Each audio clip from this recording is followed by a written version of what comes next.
आज हम फिर आपके सामने प्रस्तुत है एक नया वीडियो लेकर, छोटे प्यारे बच्चों के लिए और बड़े बच्चे भी हैं। इसके बाद आप देखिएगा, मैं समझाऊंगी। तो यहाँ पर आज हम आर्टिकल लेकर आए हैं आपके सामने, ए एंड द।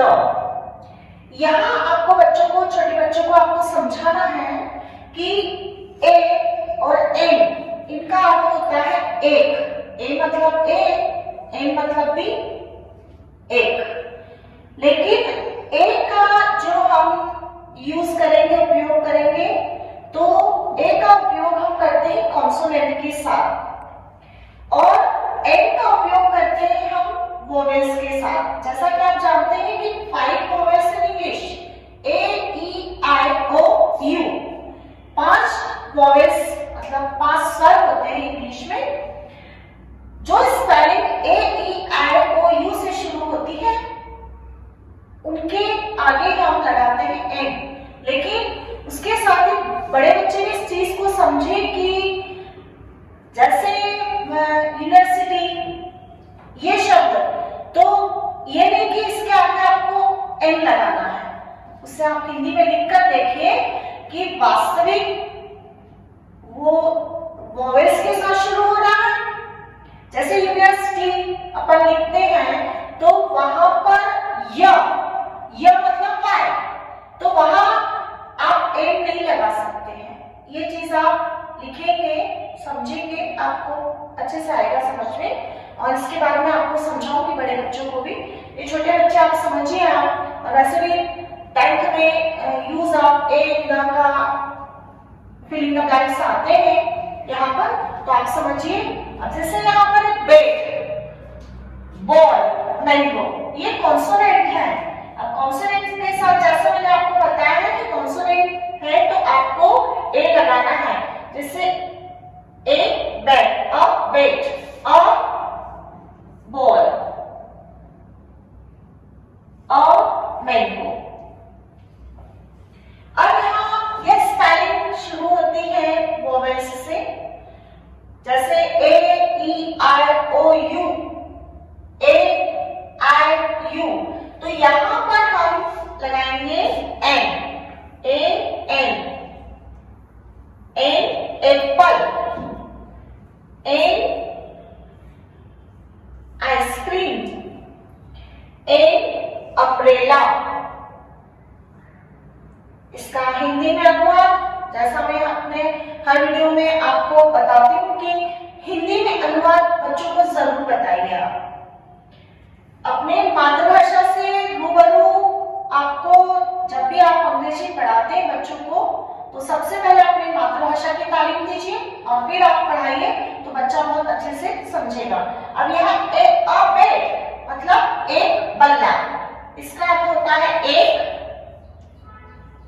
और बेट मीन्स होता है बल्ला। तो साथ में यह है कि हिंदी और अंग्रेजी दोनों का समावेश जब आप करेंगे तो एक साथ आप 2 विषय की पढ़ाई आप बच्चों को करवा सकेंगे। जैसे यहाँ है अ बॉल मतलब एक गेंद,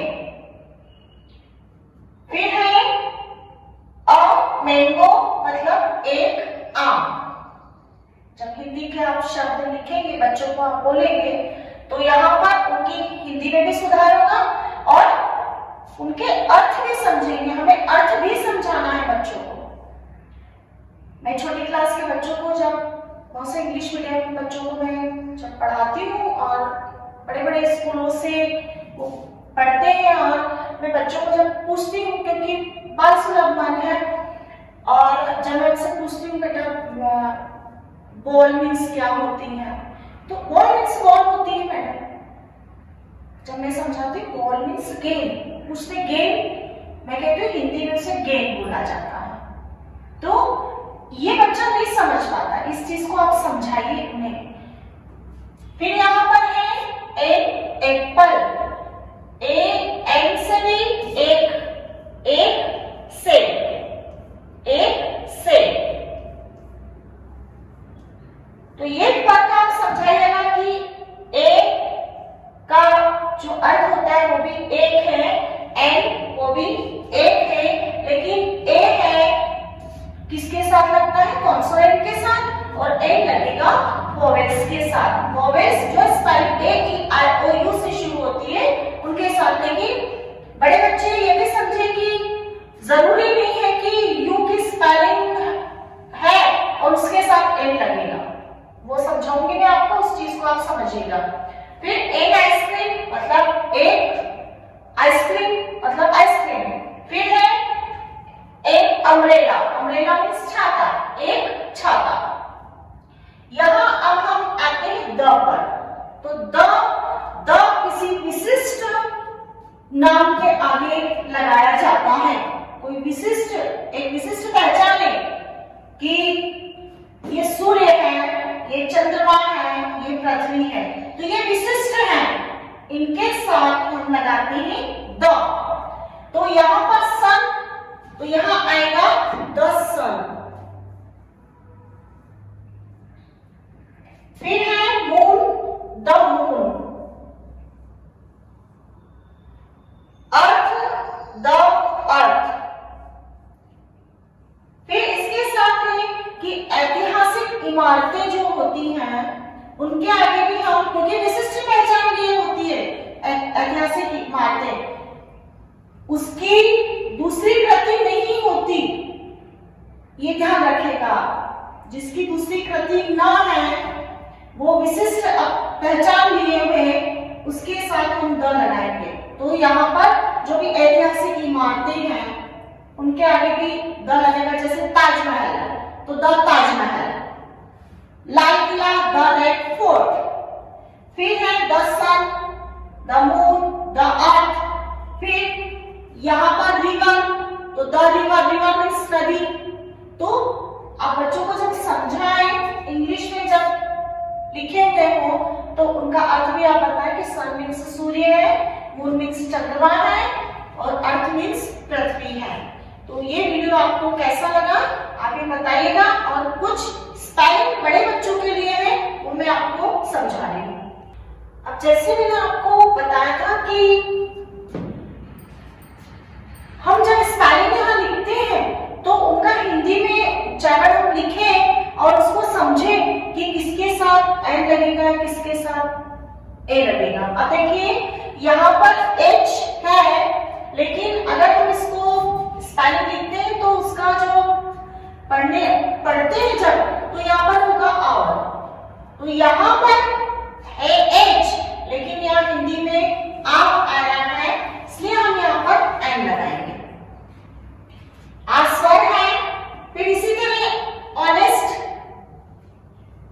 यहां पर एक कॉन्सोनेंट है लेकिन उच्चारण वोवेल्स का हो रहा है, इसलिए हमने लगाया है एन। अब ये स्पेलिंग हो रही है ई से शुरू, वोवेल से शुरू हो रही है, लेकिन जब हमने इसका हिंदी में ट्रांसलेशन किया यूरोपियन, तो यह होता है वाई से शुरू, और वाई है यहां पर इसका अर्थ, तो यहां पर हम लगाते हैं ए। फिर है आइडिया, अब यहां पर है इस, जैसा जानते हैं वोवेल है, यहाँ एन ही लगेगा। अब यहाँ होटल, तो यहाँ देखिए ये लिखने का तात्पर्य है एच और ये एच है ना। आपको यहाँ होटल की स्पेलिंग यहाँ देखा जाए तो यहाँ स्वर नहीं है, सिर्फ ये भेद आपको बताना था, इसलिए ये स्पेलिंग यहाँ लिख दी है। ये वीडियो छोटे